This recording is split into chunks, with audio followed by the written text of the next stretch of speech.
जिल्ह्यात कासेगाव मोडणीम येथे नवीन एमआयडीसी होत आहे। त्यासाठी सध्या 6 प्रकरण मंजूर झाले असून त्या अंतर्गत भूसंपादनाची कार्यवाही सुरू झाली आहे। दुसरीकडे चिंचोली अंतर्गत अतिरिक्त चिंचोलीसाठी आणखी 151 हेक्टर जमिनीच्या संपादनाचा प्रस्ताव सरकारला पाठवण्यात आला आहे। कुंभारी एमआयडीसीचाही प्रश्न यावर्षी मार्गी लागेल अशी आशा आहे। या नव्या एमआयडीसीच्या माध्यमातून जिल्ह्यातील जवळपास 30,000 तरुण-तरुणींना रोजगार उपलब्ध होतील अशी आशा आहे। सोलापूरची विमानसेवा सुरू झाली असून आगामी काळात मार्ग निश्चित होऊन विमानसेवा सुरळीत होईल। दुसरीकडे महामार्गाची कनेक्टिव्हिटी उत्तम आहे।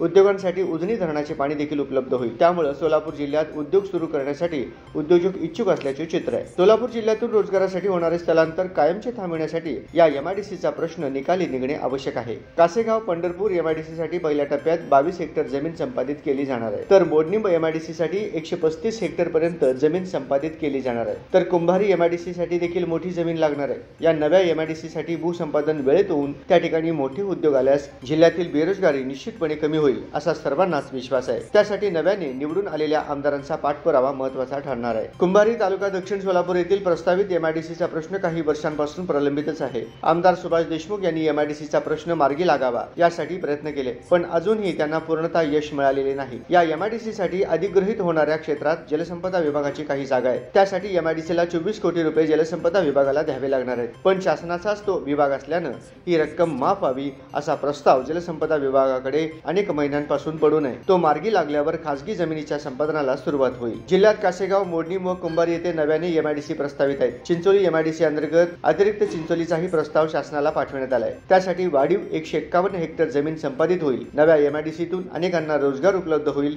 असे निश्चित आहे। हे निश्चित आहे अशी माहिती प्रादेशिक अधिकारी एमआयडीसी सोलापूरचे शिवाजी राठोड यांनी दिली।